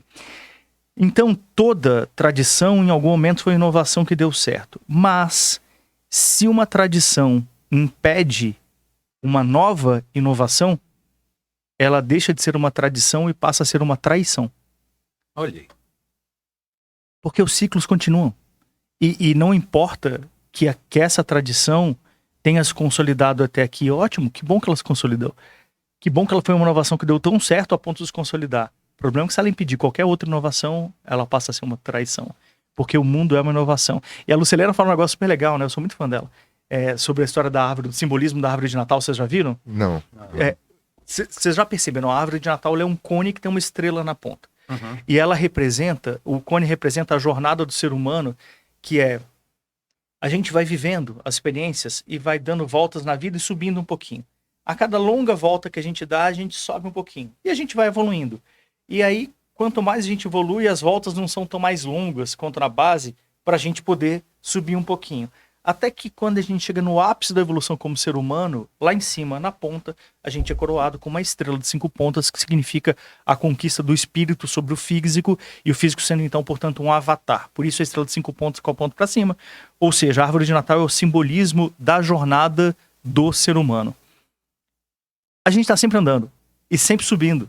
Sempre andando. Ou seja, tudo vai mudar. Né? Então, aí tudo vai mudar. Tá aqui pro Xing, né? Bom, para quem não conhece o Xing, é um livro, é o livro das mutações. Fala tudo como você falou. Acabou, o que você falou poderia estar escrito exatamente com as suas palavras no Xing. Tudo é mutável, exceto a própria mutação, que está sempre mudando. Então, claro. então não tem, né? Isso daí. E a gente não aceitar isso. Tudo cambia, a Mercedes Sosa tem essa música, Todo Cambia, né? A gente não aceitar isso é muito sofrimento, porque mudar é a realidade, e você sempre vai perder para a realidade. Então, é por isso que é interessante essa coisa, as pessoas estão brigando com a vida, né? Cara, você não vai vencer, você tem que entrar no fluxo. Você tem que entrar no fluxo da vida. Para que você vai brigar com ela? E viver a vida. Então, seja como a água, né? Vai ter pedra, você vai passando aqui, né? O pessoal sempre fala do Darwin. Não é, o Darwin não falou que é a lei do mais forte, é o que mais se adapta, né? E, gente, tem coisa mais maravilhosa que se adaptar à natureza, à vida, que a gente não compreende de onde surgiu algo, mas quando a gente para pensar, não existe nada mais maravilhoso e mais misterioso do que isso. Eu falo isso direto com as pessoas e eu coloco muitos posts sempre sobre isso. A gente está num planeta, flutuando no universo, com uma lua gigantesca flutuando em torno de nós, que coordena as nossas marés. Uma hora a água é líquida, outra hora a água é uma nuvem, um vapor, outra hora a água é um iceberg que afunda um oceano de tão dura, etc e tal. Tem um sol que a luz leva 9 minutos para chegar aqui, mas a gente consegue ver estrelas há 13 bilhões de anos. Se você perdeu a capacidade de achar tudo isso incrível, você tá vivendo uma vida muito ruim, assim. Você foi muito pasteurizado pela vida. Porque, assim, tudo isso é maravilhoso. Você fala assim, cara, que genial. E esse é o olhar da criança. Né? É o olhar da criança que você, tipo, mostra uma... Você vê que vocês têm filho. Você pega uma criança e fica assim, não, olha a borboletinha aqui. A criança... Tudo é incrível, é maravilhoso. E aí, por que a gente perde esse olhar enquanto adulto? e deixa de se encantar com tudo que a gente vive, que é incrivelmente maravilhoso. Eu comecei a... Eu sempre fui apaixonado por aviação desde muito menino. E eu pedia pro meu pai com 3, 4, 5 anos para me levar no aeroporto, pra eu ficar vendo avião pousando, etc. E eu olhava para os aviões e falava assim, cara, como é que isso voa, né? Esse ano completou 34 anos que eu piloto. Eu continuo achando a mesma coisa. Eu sei como é que voa. Eu sei como é que funciona. E aí eu moro perto do aeroporto. Às vezes eu tô lá e ainda olho assim, cara, que incrível essa lata voando aqui em cima da gente, não é? Eu acho incrível até hoje o celular, sabia? Não, eu já achava o telefone com fio, que não você falar com outra pessoa, mas ouvir a voz da outra pessoa. Quando chegou o celular, gente, eu falei, caramba, que coisa incrível. Até hoje, na verdade, até hoje, né? Eu acho isso incrível. E aí, lembra, né, Adriana, a gente conversando aqui com o Dr. Alencar, a gente precisa de alumbramentos, assim, e ver esses alumbramentos da vida, Claro, gente. Claro, a vida é incrível. Tudo é alumbramento. E aí, voltando um pouquinho lá para aquela parte um pouco mais espiritual que a gente estava falando e trazendo um pouco para o budismo, né? Essa oportunidade, aqui é nossa vida material, né? Aí talvez a gente entre até, gente, num papo aqui que algumas pessoas não se identifiquem, mas não é uma questão religiosa, é uma questão mais espiritualista, né? Que o budismo ele traz o seguinte, ó, nós estamos no samsara, né? O que é o samsara? É você morrer, nascer, morrer, né? E o bom mesmo era você não precisar mais estar nesse samsara, porque esse samsara, ele traz aí muitos sofrimentos, né? Cansativo. Então, é cansativo. Nossa, eu vou morrer, vou começar tudo de novo e nem sei que família eu vou parar, né? Mas ele fala o seguinte, olha, essa nossa vivência aqui no planeta Terra material, e no budismo eles acreditam, não, pelo menos o tibetâneo, em semideuses e deuses, nós estamos melhor do que os deuses e semideuses, porque aqui a coisa você tem a possibilidade de se iluminar, ou seja, sair do samsara de forma mais rápida por causa dessa dualidade, né? Enquanto os semideuses e deuses ali, na visão do budismo, eles estão numa situação mais confortável, que nem tem a possibilidade de despertar para esse lado ruim do samsara, né? Então, ou seja, essa nossa existência aqui, ela está ligada a uma oportunidade, né? E a gente esquece dessa oportunidade. E quando a gente esquece da oportunidade, esquece dos propósitos, dos alumbramentos, né? Pois é. Eu tô aqui, hoje eu tô até mais calado, tô reflexivo pra caramba, né? Porque, vamos lá. Minha forma de pensar, você falou que lembrou, a gente vai lembrando das referências, né? Vocês não imaginam o que tava passando na minha cabeça aqui agora.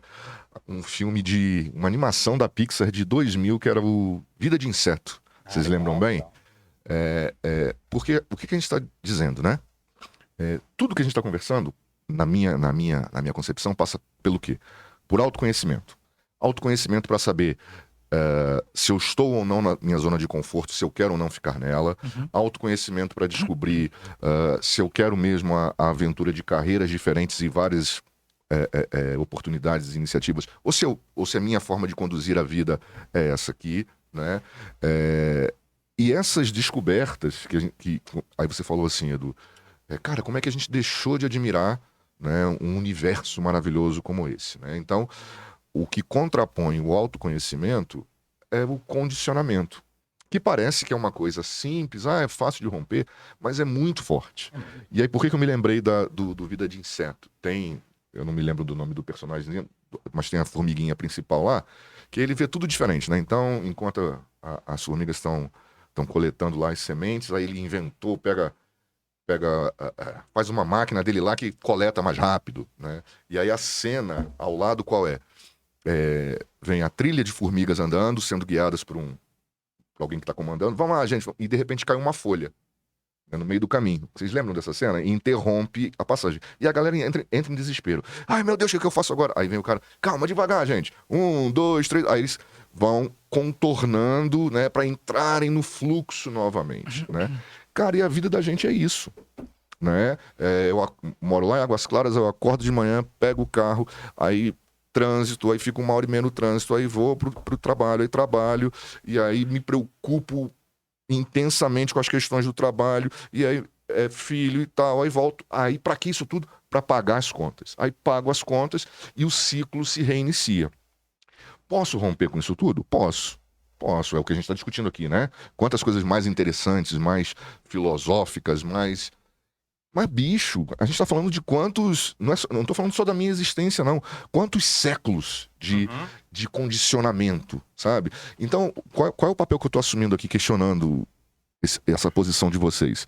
Eu tô me colocando lá do outro lado da câmara e pensando assim, cara, bacana esses caras, né? Tô provocando mesmo, tá? Estão falando de filosofia, estão falando de viver uma nova vida, estão falando de experiências. Pô, o Edu vive um monte de coisa, mas não é casado, não tem filho, não tem as mesmas contas que eu, né?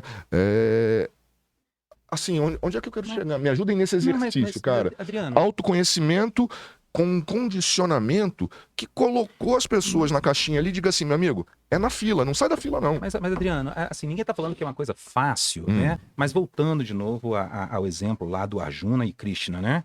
Cara, só o prazer, só o privilégio de você entrar na batalha de forma consciente.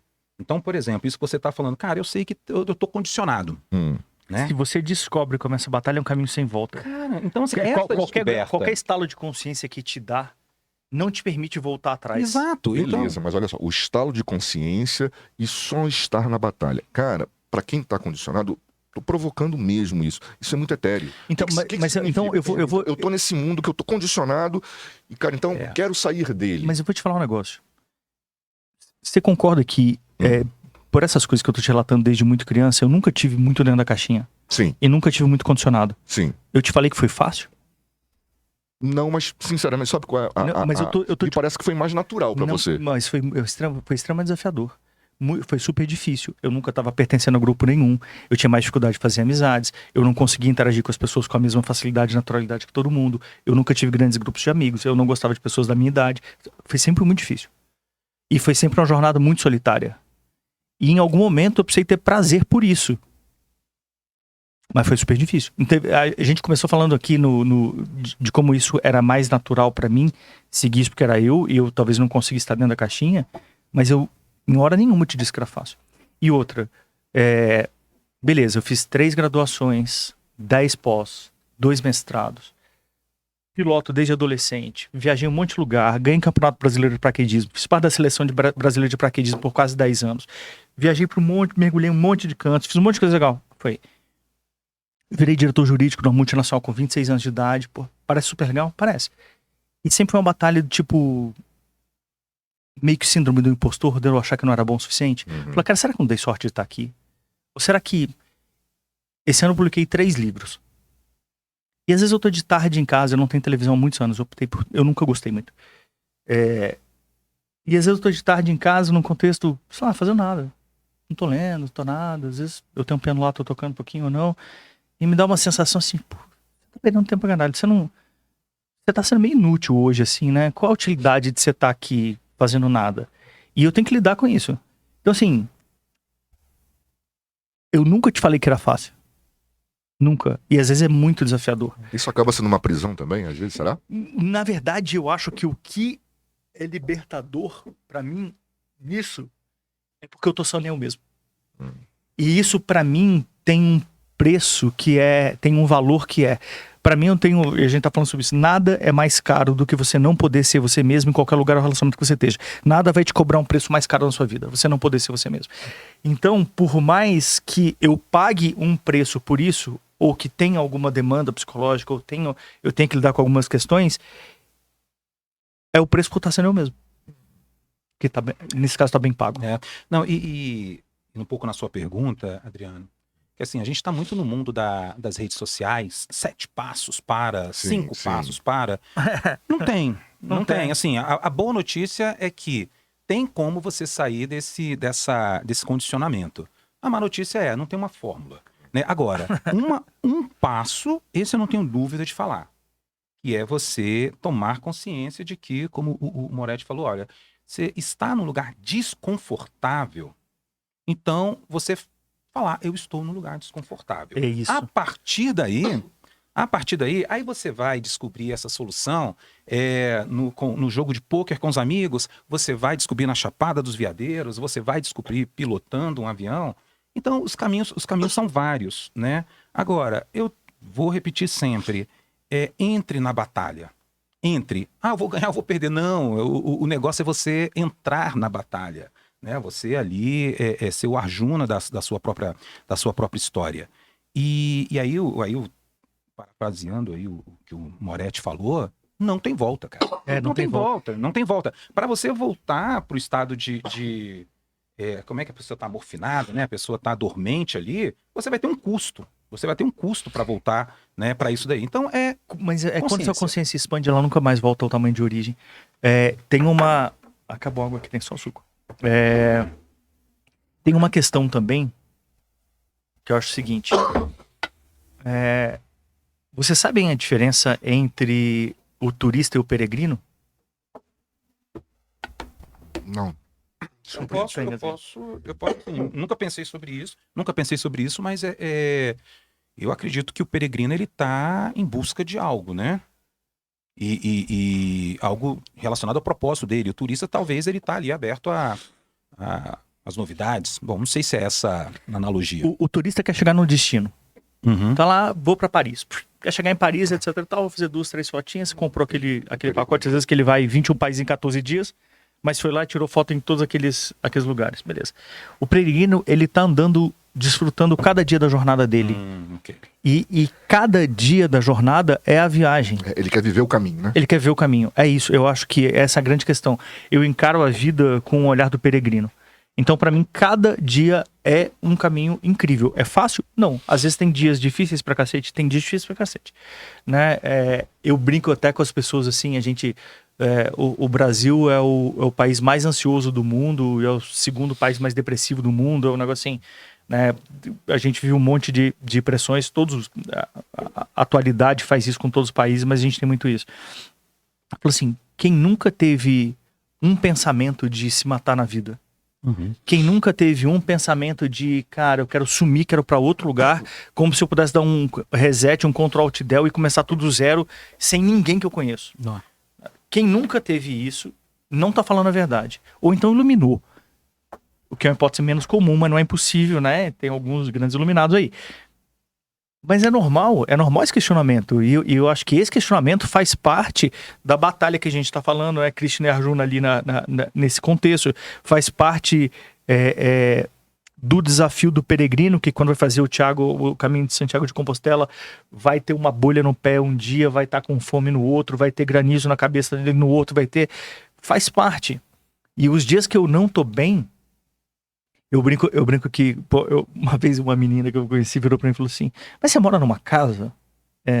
Mas desse tamanho? Eu falei, sozinho? Eu falei, Mas tipo, quem cuida da sua casa? Eu falei, eu? Bom, eu tenho a faxineira, que lá uma, 2 vezes pra mãe, eu cuido da casa. Mas quem cozinha pra você? Eu falei, eu. E quem lava a sua roupa? Eu. Mas você faz tudo sozinho? Eu falei, tem algum problema? Não, eu sou um adulto maior, capaz, funcional. Não é porque eu sou um homem que eu não aguento fazer as coisas. Inclusive, se bobear, eu cozinho melhor que você, porque, né, agora... Então, o fato de ter essa jornada mais solitário, que é a minha desde criança, fez com que eu pudesse contar só comigo mesmo nos piores dias. E soubesse que eu ia dar conta de lidar. Então, tipo, não tinha alguém pra eu virar pro lado, chorar e falar assim, tá rolando isso. Podia até chorar, mas tipo assim, coleguinha, vamos aí. Uhum. E funciona pra mim. Que eu não acho que seja uma receita pra todo mundo, pelo contrário. Pois né? Não acho que seja... não tem a receita pronta. Então assim, mas tem... o que funciona pra mim não é replicável pra você, funciona pra mim. O que funciona pra você não é replicável pra mim, etc. E essa é a grande questão, né? Assim, o que o ser humano tá fazendo aqui no planeta Terra? Primeiro ele tem que aprender a ser humano, né? Conquistar valores, virtudes, sabedoria, etc, né? E não ser um animal humano, a diferença do centauro pro minotauro. Então ele tem que ser humano. Mas ele tem que conquistar ele mesmo. E ele tem que deixar a pegada dele. Nós somos 8 bilhões de pessoas, cada uma é totalmente diferente da outra. A pegada que você vai deixar nesse planeta, depois que você se for dessa encadernação, meu pai falava assim, encadernação, depois dessa encadernação, é a sua pegada. Por mais que nós tenhamos um monte de semelhanças em pensar, sentir e coisas... Eu não vou deixar o mesmo rastro que você, a mesma pegada que você, o mesmo legado que você, vou deixar o meu. E tá tudo bem. Ou seja, o meu modelo nunca vai funcionar para você, o seu nunca vai funcionar para ele, por mais que aquelas partes do seu modelo, que me inspirem, falando, porra, olha que legal esse Quadrando Vivo, eu vou trazer isso pra minha vida. Eu acho super inteligente poder aproveitar. Mas aplicar o seu modelo no Ctrl-C, Ctrl-V para minha vida é um desastre. Sim. Como de qualquer um para qualquer outro. Então, essas estupidezes, tipo, 10 lições para ser feliz. Pois é. Pronto, Depende, para quem? Só sou para você que escreveu. Porque, na verdade, isso é mais angustiante. Eu acho que era aí que eu queria chegar. Eu concordo que realmente não há fórmula pronta e se eu estou num momento, né, que pode ser até um momento de ansiedade, querendo me descobrir, sei que é o momento ali, a primeira fagulha já acendeu, mas ainda não sei o que fazer, né? Provavelmente causa angústia nas pessoas e elas começam a procurar esses 10 passos para, né? E quando você sabe e interioriza que não há fórmula... Aí você fica frustrado, né? Porque a fórmula não serve para você. É interessante, eu brinquei, comentei com a Simone, o Edu vai lá, aí eu brinquei assim, cara, o cara é piloto, é paraquedista, é escritor, e tá tudo bem, é a realidade dele, isso nunca funcionaria para mim, né? Agora eu tenho que estar ciente que onde eu estou me é suficiente, tá bacana, não tá? E a partir dali encontrar aquilo que é interessante para mim. E aí eu queria perguntar o seguinte, mesmo pensando que não há fórmulas, né? Mas quando a gente lembra desse condicionamento, você mencionou assim, não tenho televisão há 20 anos. Mais de 20 anos, né? Como é que a gente faz para o que a gente precisa, ou pelo menos para você, o que foi, o que você precisou extirpar ali, deixar de lado para não cair no condicionamento, para não se permitir entrar na filinha lá da formiguinha? Ou foi natural para você também? Por que você decidiu não vou ter televisão em casa, por exemplo? O dia que ela tava lá, há um ano eu não tinha ligado nenhuma vez. Não fazia sentido para mim. Aí era aniversário da moça que trabalhava lá em casa e era uma TV, tipo, dessas, né, grandes, bonitas, LCD, lá. Ela, queria tanto a televisão à vida. Eu falei, leva.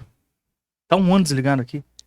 Pra ela vai ser super útil, pra família dela vai ser super legal, os meninos, ela tinha criança pequena em casa, ia ser incrível. Hoje tem 26 anos, eu fui no aniversário dele outro dia. Tem 26 anos de idade, o menino mais velho dela. É sua, leva. Faz o menor sentido pra mim, ela tá aqui em casa um ano desligada. E você querendo televisão em casa, não ter. Ou seja, o problema não é a televisão. É que, se você perguntar qual foi a dor disso, pra mim foi um total de 0. Não foi questão, não tive que vencer no condicionamento. Não foi esse lado... Não tem aquela história assim de... a gente diz... Como é que é? Saber o que fazer, me ajudem aí.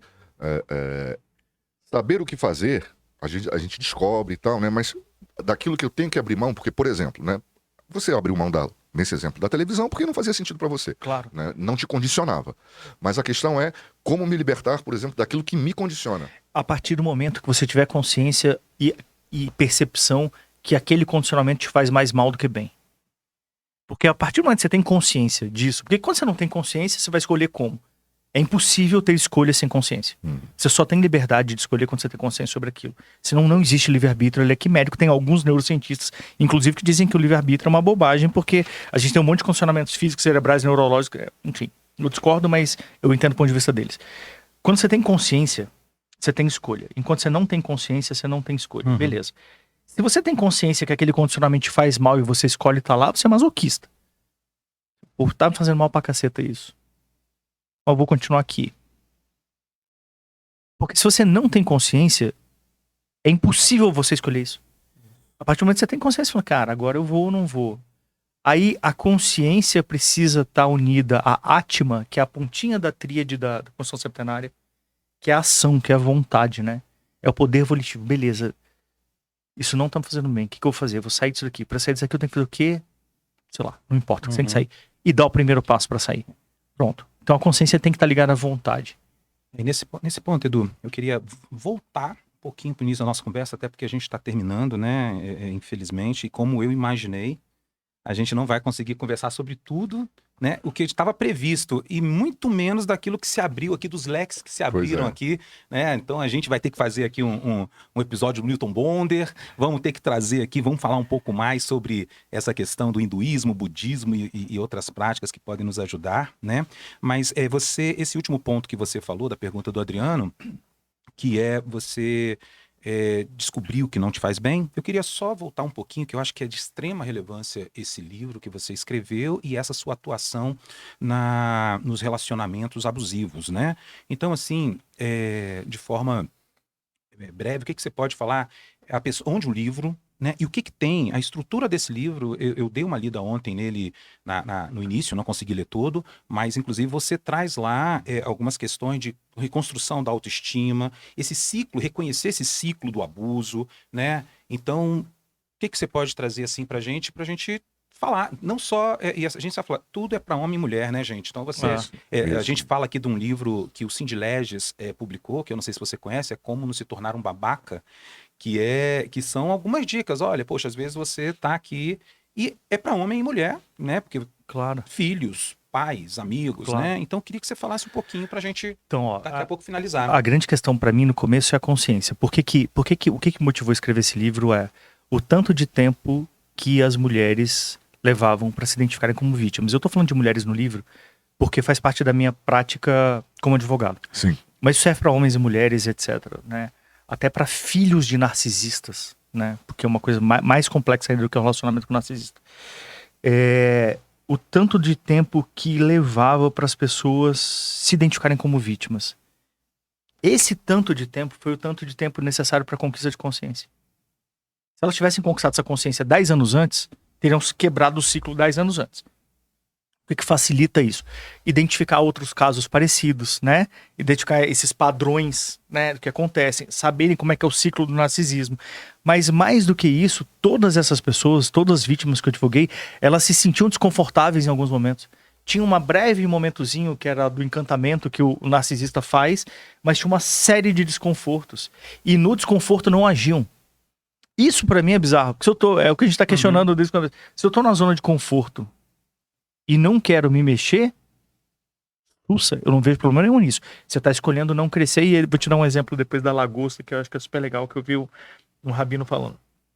Mas, se você tá num lugar desconfortável e não sai dele, o que você tá fazendo na sua vida? Né? Ou seja, o sinal de desconforto, ele é fundamental pra gente entender que tem um processo acontecendo que a gente precisa se mexer. Em qualquer aspecto da vida, inclusive na relação, sim. Tem um rabino, eu não tenho o nome dele aqui agora, que ele dá um exemplo super legal. A lagosta é um animal exoesqueleto. Ela começa lá, uma lagostinha pequenininha, etc, tal, não sei o que, papá. E uma hora ela começa a crescer e ela começa a não caber dentro da casca dela. E ela começa a ficar desconfortável, porque ela tá apertada naquela casca. O que ela faz? Ela vai para uma toca, para um buraquinho, larga a casca dela, fica ali intocada, escondida, né, de predadores, abandona essa casca e ela constrói uma casca maior. O que fez ela fazer isso? O desconforto de se sentir apertado na casca. Aí ela começa crescendo, etc e tal, a mesma coisa acontece de novo. Ela se sente apertada naquela casca, vai para um cantinho, larga a casca e constrói uma casca maior e fica confortável. Tantas vezes necessárias quanto ela cresça, até ela atingir o tamanho máximo dela.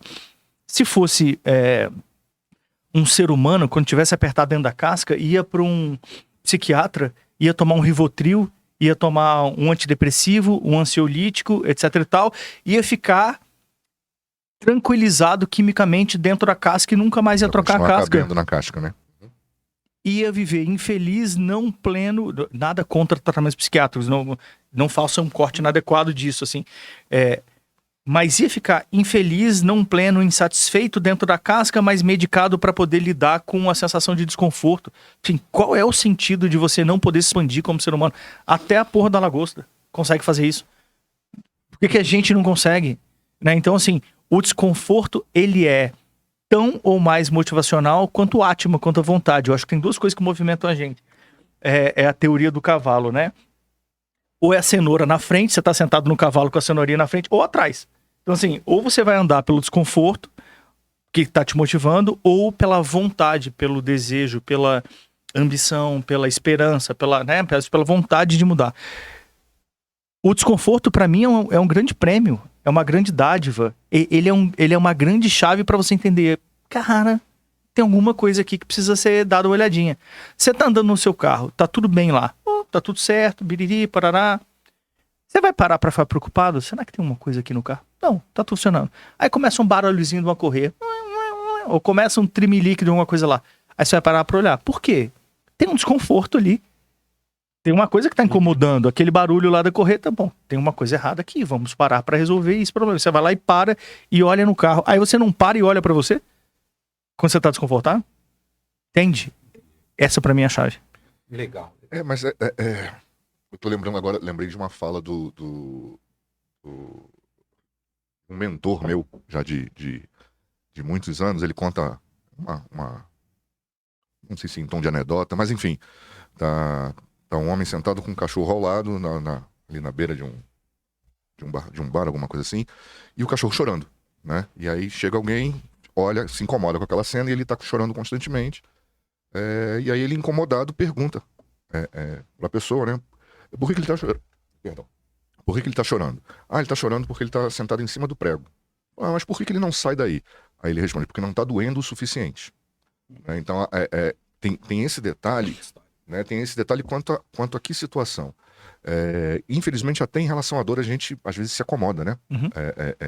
Vai aceitando. E aí, pra gente concluir, nos relacionamentos, né, nas defesas que você faz e naquilo que a gente chama de relacionamento tóxico, enfim, a gente tem a sensação que às vezes as coisas perduram demais, né? Seja pelo condicionamento de ter que manter uma relação, ter que manter o cuidar dos filhos, dependência financeira, como você mencionou, né? Concretamente, tem um momento em que ou o homem ou a mulher descobrem: estou numa relação tóxica e está na hora de sair? Tem um marco, tem um despertar para isso? Isso é de cada um. Porque, na verdade, o que marca, o que influencia ou o que desperta em você não é aquilo que acontece em mim. Isso é totalmente individual. Isso é totalmente individual. Pode ser uma agressão física, ou pode ser, por exemplo, o jeito que a pessoa falou com seu filho. Né? Ou pode ser uma outra situação, gatilho. E, na verdade, esses gatilhos são gatilhos emocionais absolutamente subjetivos. Então, não existe uma resposta padrão. Né? A grande questão para mim é usar o desconforto como força motriz, como mola para... A verdade é, enquanto a dor for menor do que o trabalho de mudar, a pessoa vai continuar sentindo dor e não mudando. Sim. A partir do momento em que a dor for maior, aí ela se move. Aí ela se move. Agora, você pode escolher fazer esse caminho, ou você pode escolher um caminho volitivo, consciente, que você não tenha que fazer isso através da dor. Depende do nível de cada um. Tem uma anedota budista que eu gosto muito, que ela fala o seguinte: tinha um monge budista, um mestre budista, e estava com o discípulo dele na beira do rio, etc. E tinha um escorpiãozinho que queria atravessar o rio e estava se afogando. E aí o monge budista foi lá, pegou o escorpião para tirar de lá e ele não se afogar. E na hora que ele foi pegar o escorpião, tentou picar ele. E aí ele soltou, etc. O escorpião foi se afogando de novo, etc. Ele foi lá tentar pegar de novo para ele não se afogar. O escorpião tentou picar ele de novo. E aí na terceira vez o discípulo, já incomodado com aquilo, falou: por que você está tentando pegar o escorpião se ele está tentando te picar todas as vezes? Ele falou assim: porque a natureza do escorpião é essa. A minha é de salvá-lo. Ótimo. Vamos então, fechando, Vamos. né? A hora. Cara, senão a gente fica aqui, tem muito assunto, tem muito papo. Edu, eu falei com você, a gente tem um momento, né? Vocês acreditam que eu esqueci de trazer? Não tem. Separei o meu primeiro passaporte. Mas aqui também podemos falar. Fique tranquilo. E era para deixar aqui, não, era simbolicamente. Isso. Eu separei ele, eu ouvi o seu áudio bem cedinho, eu separei, foi meu primeiro passaporte de criança. Mas eu vou falar sobre isso. Isso. E de qualquer maneira, qual é o objetivo, né? É trazer uma referência pessoal que faça sentido pra gente, tenha sido um marco em qualquer momento da tua vida. E eu, particularmente, procuro buscar alguma coisa que tenha vinculação com a temática, né? Vamos começar? Eu começo? Você começa? Vamos. Não, vamos deixar o Edu, que já falou qual é. Então tá. Então comece, Edu. Então, eu ia trazer para colocar no baú meu primeiro passaporte, e para mim ele tem um símbolo que viajar é o que o Saramago fala, né? É impossível conhecer a ilha se você não sair da ilha. E quando a gente viaja, e a gente viaja com espírito de peregrino mais do que turista, a gente está aberto à experiência da viagem. A gente conhece outras culturas, outros valores, outros paradigmas, outros conceitos, outra gastronomia, outra realidade. E isso expande o nosso mundo, a nossa percepção de mundo e de vida para um jeito que ele não consegue voltar mais ao que era antes. Quanto mais eu viajo, mais eu crio essa consciência, expando esse paradigma e entendo que cada um de nós aqui é um pontinho num todo, mas a gente é o todo. Uhum. Só que a gente passa a enxergar mais o todo quando a gente sai da ilha. Maravilha. Que bacana. Vamos lá, o seu? Vamos lá? Então vamos lá. Hoje a minha hora do baú é a seguinte. Eu, como que nem eu falei, né? Eu gosto de trazer uma referência, seja recente ou da minha vida toda, e que tenha a ver com o que a gente conversou, né? E a gente falou muito sobre as experiências de vida, sobre as escolhas que a gente faz, né? Grandes ou pequenas, que dão prosseguimento a esse caminho que a gente escolhe, né? E eu, há pouco tempo atrás, fiz uma escolha meio que casual, né? Eu e a minha namorada, né? E a gente está namorando há 3 anos e eu tive o prazer de participar de um momento muito especial dela, né? Que foi a publicação do livro dela. Que legal. Cadê? Deixa eu mostrar aqui. É o Eu, Sofia, um ensaio sobre a vida guiado por você. E ele fala justamente sobre, na verdade, sobre várias coisas. Fala sobre relacionamentos tóxicos, fala sobre relações parentais, mas fala principalmente sobre escolhas, né? Pequenas e grandes escolhas que você faz na vida e que te levam no teu caminho. E eu realmente tive o prazer e a honra de acompanhar de perto essa construção. Foram 2 anos escrevendo, Que legal. mais um tempo grande de reflexões, né? Então, para mim, hoje ele faz parte agora, né, do meu baú. O Eu, Sofia, de Simone Braga, tá no baú do Adriano. Que legal. E também tá na Amazon, né? Na Amazon, Ainda vou ler. Tá no meu radar. Bom, o meu baú de hoje, eu fiz que nem o Moretti. Eu esqueci de trazer o que eu tinha pensado em trazer. Mas aqui é um baú inteiro. Tem baú para todos os episódios. E o Tem meu muita coisa legal aí. e o meu de hoje, gente, meu baú é o Chico Buarque, né? Desde pequeno eu ouço o Chico Buarque. Mas por que eu trago ele hoje, né? A gente falou muito aqui dessa questão, né, masculino, feminino, relacionamentos. E o Chico, um dos destaques, né, uma das coisas que ele se sobressai, ele consegue escrever com a alma feminina. Né? Então, tem músicas do Chico, cantada por mulheres, que as pessoas surpreendem que um homem traduziu aquilo, né?